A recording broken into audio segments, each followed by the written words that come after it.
మెట్రోపై మెలిక 13,600 కోట్లు మీరే సేకరించుకోండి. రాష్ట్రానికి సూచించిన కేంద్ర ప్రభుత్వం. అడుగు ముందుకు వేయని ఎస్బీఐ క్యాప్స్. రాష్ట్ర ప్రతినిధిగా జయేష్ రంజన్. తమ ప్రతినిధిని ప్రకటించని కేంద్రం. నెలన్నర అవుతున్నా పురోగతి మాత్రం శూన్యం. ఇదేంటంటే మెట్రో రైల్ 2 phases. ఆల్రెడీ మనం ప్రయాణం చేస్తుంది ఫస్ట్ ఫేజ్. ఈ మెట్రో రైల్ ఫస్ట్ ఫేజ్ని ఎల్ఎన్టీ నిర్వహిస్తున్నది. సో ఆ ఎల్ఎన్టీ నిర్వహిస్తున్న ఆ మెట్రో ఫేజ్ 1ని రాష్ట్ర ప్రభుత్వం టేక్ ఓవర్ చేస్తున్నది. ఈ రాష్ట్ర ప్రభుత్వం టేక్ ఓవర్ చేయాలి అంటే వాళ్ళకి 13,000 పైన కోట్లని చెల్లించాలి. వాళ్ళకి ఆ డబ్బులు కట్టి ప్రభుత్వం తీసుకోవాలి.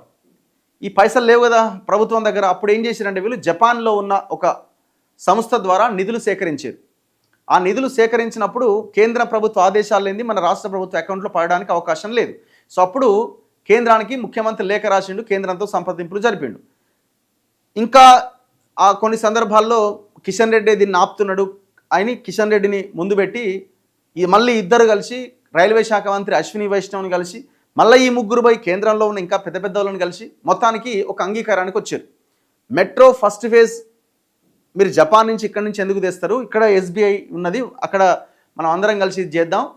అండ్ సెకండ్ ఫేజ్ ఏదైతే కట్టాలనో ఆ సెకండ్ ఫేజ్కి సంబంధించి కూడా కేంద్రం కూడా ఇందులో వాటాదారుడుగా ఉంటుంది అని ఒక అంగీకారానికి వచ్చి ఓ సప్పట్లు కొట్టిరు.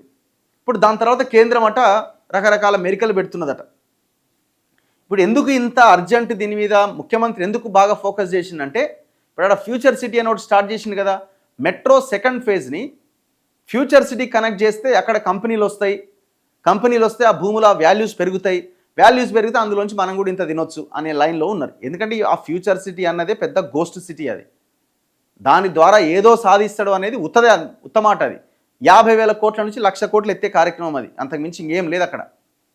సో నేను మొన్న కూడా ఒక దీని మీద సపరేట్ వీడియో చేసిన. అయితే ఇప్పుడు మెట్రో 7 దాన్నే ఉందట. ఇప్పుడు మెట్రో రైల్ మొదటి దశ స్వాధీనం, రెండో దశ విస్తరణ అంశంలో కేంద్రం కొత్త మెలిక పెట్టింది. హైదరాబాద్ మెట్రో రైలుపై నెలన్నర క్రితం ముఖ్యమంత్రి రేవంత్ కేంద్ర మంత్రుల మధ్య జరిగిన ఒప్పందం కార్యరూపం దాల్చకపోగా మొదటి దశ స్వాధీనానికి అవసరమైన నిధుల రుణ సేకరణ బాధ్యతను మళ్ళీ రాష్ట్రంపైనే పెట్టిందట.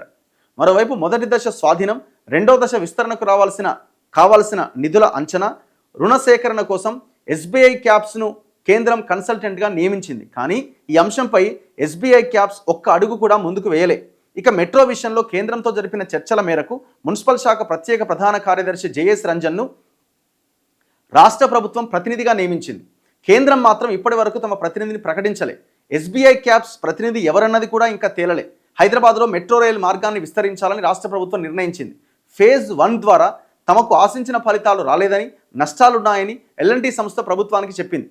రెండో దశను విస్తరించాలంటే సాంకేతికంగా ఫేజ్ 1ను కూడా ప్రభుత్వమే స్వాధీనం చేసుకోవాలి. అందుకు 13,600 కోట్లు కావాలి. జపాన్కు చెందిన ఐఆర్ఎఫ్సి నుంచి తక్కువ వడ్డీకే రుణం తీసుకునేందుకు అన్ని ప్రక్రియలు పూర్తి చేసింది. ఈ క్రమంలో హైదరాబాద్ మెట్రో రైల్ మొదటి దశకు రుణం మంజూరు, రెండో దశ విస్తరణ పైన జూన్లో రేవంత్ రెడ్డి కేంద్ర మంత్రులతో చర్చించారు. ఇక అప్పుడు ఏం జరిగింది ఏంటన్నది మనందరికీ తెలిసిందే. అయితే ఇక ఇప్పుడు కేంద్రం అంటుందట మీరే డిసైడ్ చేసుకోండి, ఇక మీ అని కేంద్రం చెప్తున్నదట. ఇప్పుడు దీనికి ఇంత పెద్ద బ్యానర్ ఐటమ్ రాసిండు చూడండి. ఎందుకంటే ఇప్పుడు ఇది ఇప్పుడు రేవంత్ రెడ్డి ఫోకస్ అంతా దీని మీదనే ఉంది. ఆయనకి 2-3 అంశాలే ఉన్నాయి. మెట్రో ఒకటి, మూసీ ఒకటి, ఫ్యూచర్ సిటీ ఒకటి. ఇప్పుడు ఈ 3 అంశాలు ప్రధానమైన అంశాలు ఇప్పుడు ఆయనకి.